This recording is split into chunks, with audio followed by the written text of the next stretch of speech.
this time we cannot afford to be caught off guard. We have got to prepare ourselves.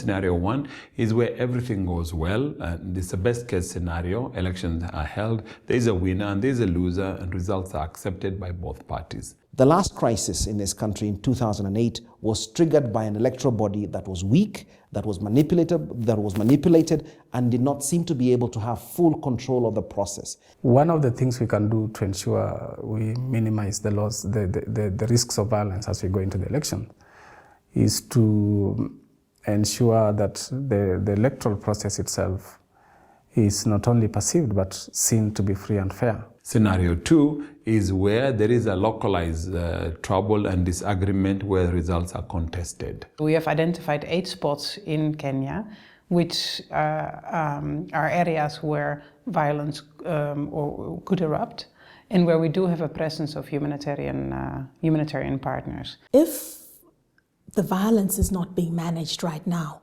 and we're not in a situation where the police are spread thin, because during the electoral period, the police will be spread thin. There needs to be, they need to have a presence across the country. So if when we're having pockets of violence in 1 or 2 places in the country, they are experiencing this level of challenges, what will happen if we have eruptions in 6 or 7 locations, let alone more than that? It will be very, very important that the new Inspector General of Police ensures that the police are deemed to be neutral in all places, because the police were not deemed as neutral in 2008. They were seen as taking ethnic sides, they were seen as being divided, and we can see that there's still that fear. Scenario 3 is similar to what happened in 2008, where from a regional perspective, results are contested and they are refused and rejected, and people resort to violence and not addressing this through the constitution, through the courts. If people don't feel that the election has been conducted fairly and openly and transparently, then there's a sense that what else do we have? If we can't get the election right, how do we ever express ourselves in a peaceful, non-violent manner? The other thing is, of course, for the key political leaders to be careful about the kind of messages they pass to their supporters. The politicians who are the people with the most impact as far as hate speech is concerned, because they have a large following, what they have been doing now is trying to use more of coded languages to spew hate, and that is a concern for us as a commission.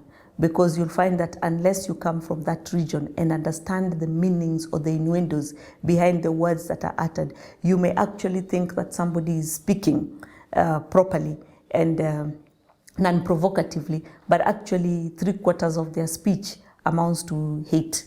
Scenario 4 is worst case scenario of hell break loose and everything collapsing completely. The extent to which these people who are armed, who are already armed, have returned their guns is the question that I think for us as an institution remains key.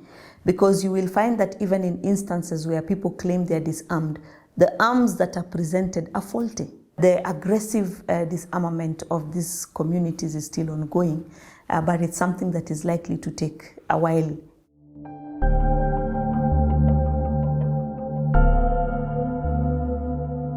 From our point of view, we believe maybe it will be between scenario 2 and 3, between a localized troubles or hotspots, and between maybe regionalized. And we do hope and pray that it is localized. All the different organizations that provide humanitarian assistance in Kenya, they have coordinated themselves through 8 humanitarian hubs in the country. We are working off a scenario where we are prepared to deal with up to 150,000 displaced people in their first month of survival,